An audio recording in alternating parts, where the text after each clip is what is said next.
sir. Being a, I should say, novice in politics, we are learning from our elders, and what I had the opportunity to learn over a period of 5 years now, counting my by-election in the last 10 years. What I've encountered is that Nagaland is a very small state. We are revenue deficit state. We always need good relations with whichever government is in the sector. And so, in that perspective, to be a government, I must have had a stand similar to that, taking a decision to make alliance with the Bharatiya Janata Party, which is ruling in the sector. So, as far as development works and socio-economic upliftment of the people is concerned, see whether it is the India government, whether it is the India Alliance government, see, they have a responsibility towards it. So their party manifesto addresses all those issues that we are raising. End of the day, the choice is with the voter who wants to be part of whichever party he or she wishes to be aligned with. But here, for us, as far as the Progressive Democratic Alliance of Nagaland is concerned, I'm fortunate enough to have the support of all my colleagues to place me as a Speaker of the House. And so, over the many years that I have been heading the chair of the SFS, I've always come across and I've witnessed myself, and there are a number of resolutions passed in the House, led by the Honorable Chief Minister, who is the leader of the House, and the leader of every legislative party.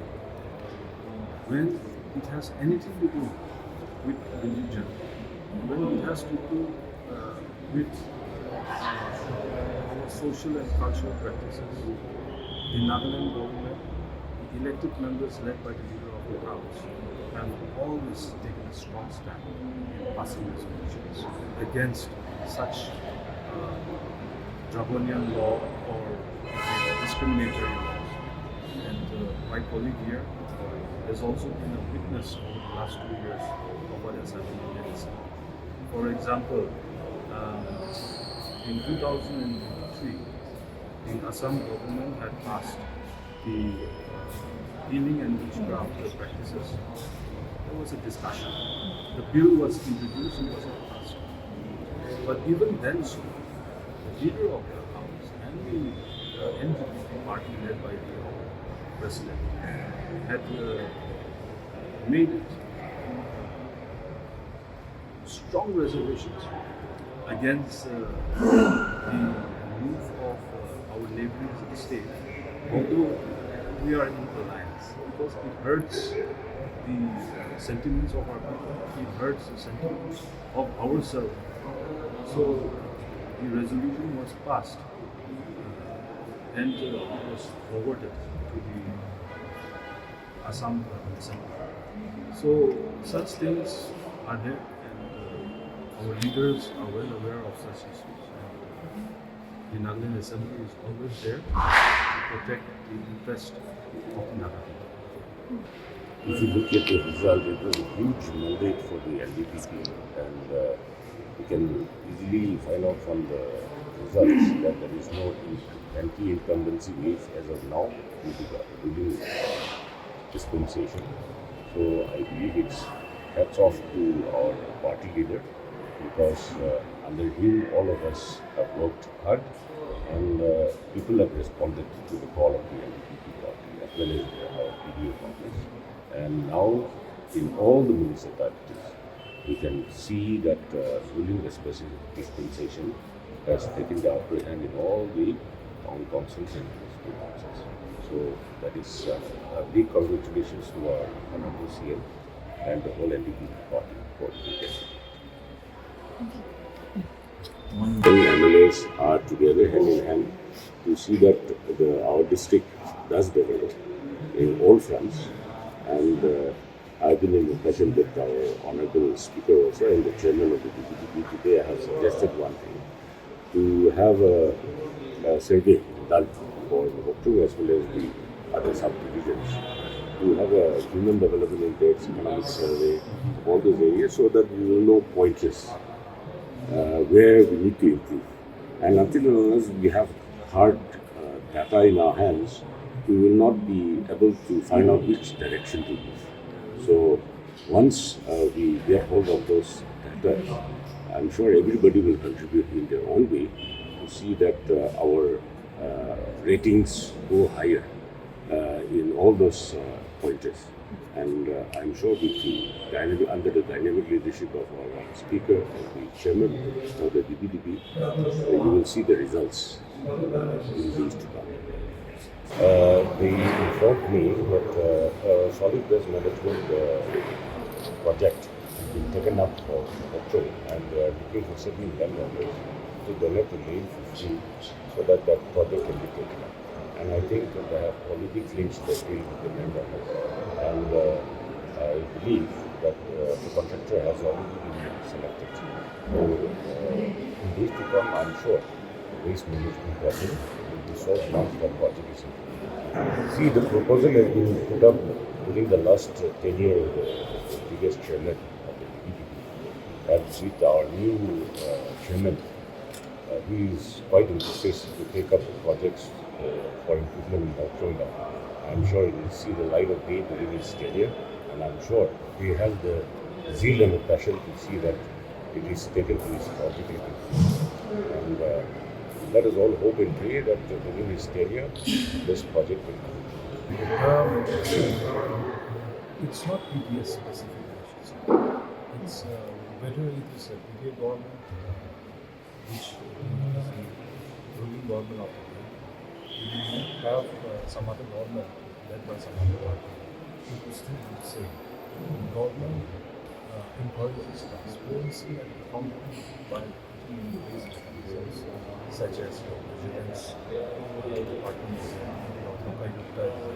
RTI is a premium way of giving answers to certain subject matters in which you may have some requirement of clarification or some information. So these are the mechanisms as a state government which we put in place. And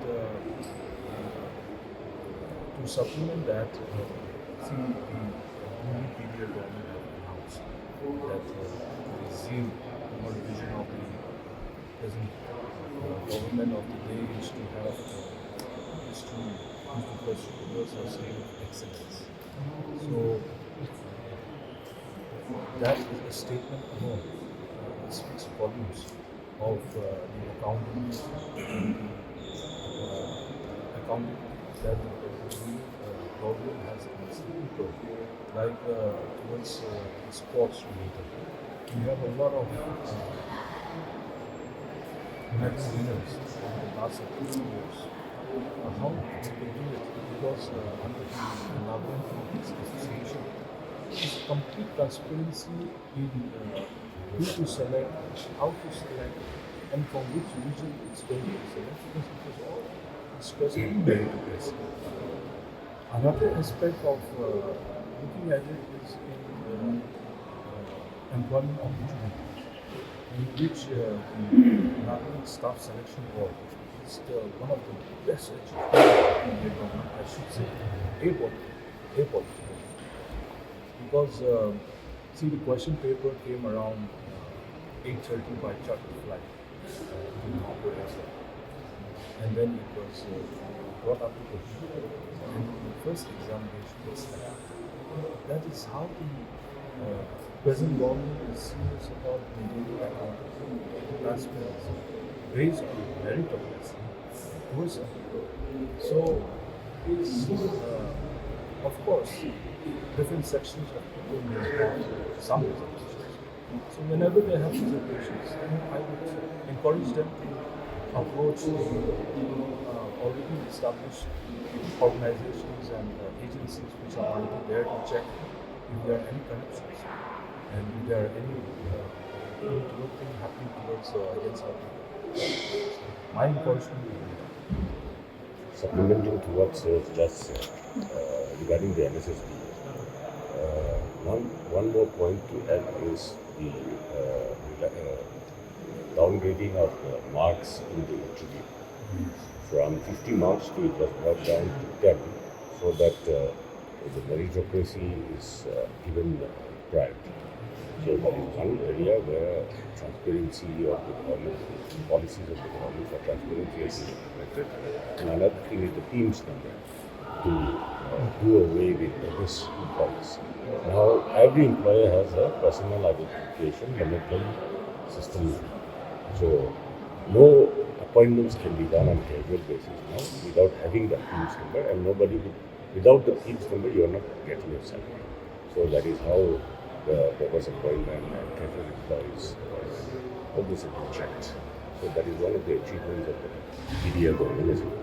That is the only thing that comes to mind. I think the government is in that frame of mind because when we had our felicitation program in Mokokchung, which was attended by Honorable Chief Minister himself, and the Honorable Minister in charge of the local municipality, Municipalities, was also present. Changtongya, Honorable Minister Tourism was also present in that felicitation program. And so I think the present ruling government, led by Honorable Chief Minister, who himself is well versed, well experienced, and very knowledgeable in this area, did mention. During one of the activities which I attended, the issue scarcity of water in Mokokchung town was discussed, and there the PH department was instructed to prepare a detailed estimate for augmentation of water supply to Mokokchung town. And accordingly, I was told that in the next meeting they have brought the estimation and it is under submission from the government. And I'm sure under some certain projects the scheme is being pursued. And with or without the ULP election, I'm sure that will continue. And then once the project is approved by the central government, I think I'm rest assured that water supply to the children will be improved. But as far as we are concerned, we are deeply grieved by what has happened in the NLTV shopping complex, the fire incident, loss to the property, to the business.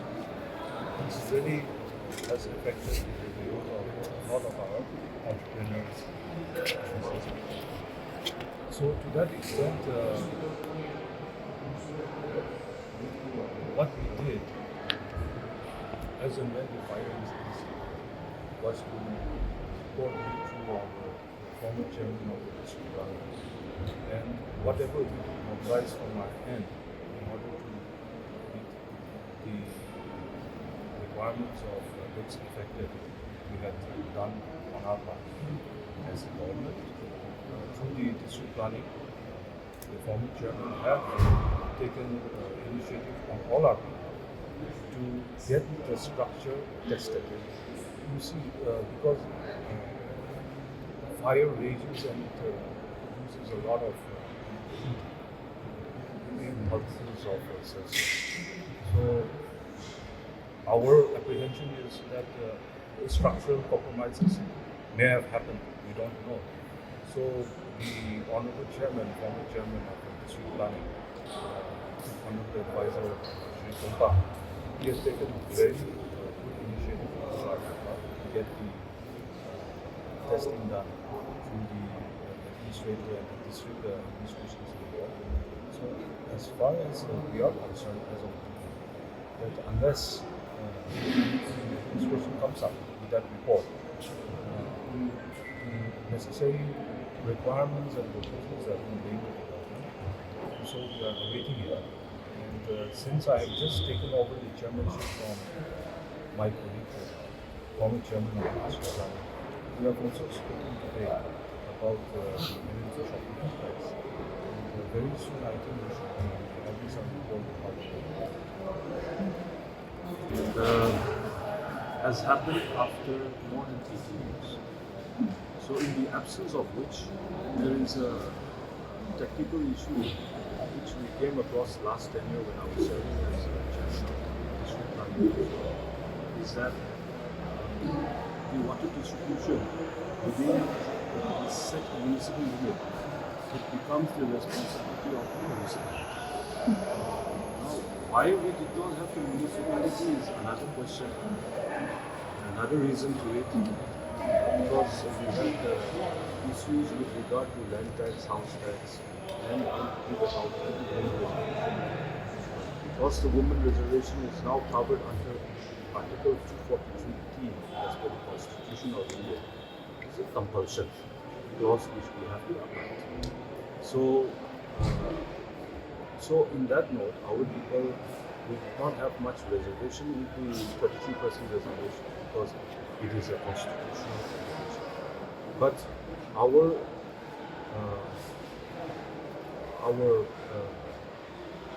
reservations were with the land tax and house tax, which the government was kind enough to have consultative meeting with all the apex civil organizations many a times last time. And the outcome of which is that we are finally able to have the urban local body elections, which we recently saw. And now today we have just had the felicitation program of all the chairpersons and deputy chairpersons of all the ULBs in the country. So it's a new hope, it's a new start. So the issues regarding the water distribution now, that the municipality election is conducted, concluded, and now it's installed. So now it is the councillors elect who will frame the rules on how to go about it by forming a body to look into all the amenities that the public are requiring. So one thing at a time. Nagaland TV, Sob Manulaga Awas. Watch us live on Geo TV and on your television sets as well. For Dimapur viewers, we are on channel number 994 in Global Chapter, and Kohima and Mokokchung viewers, switch to channel number 138 on Hornbill Digital. For all news and updates, follow us on Facebook, Instagram, YouTube and Twitter.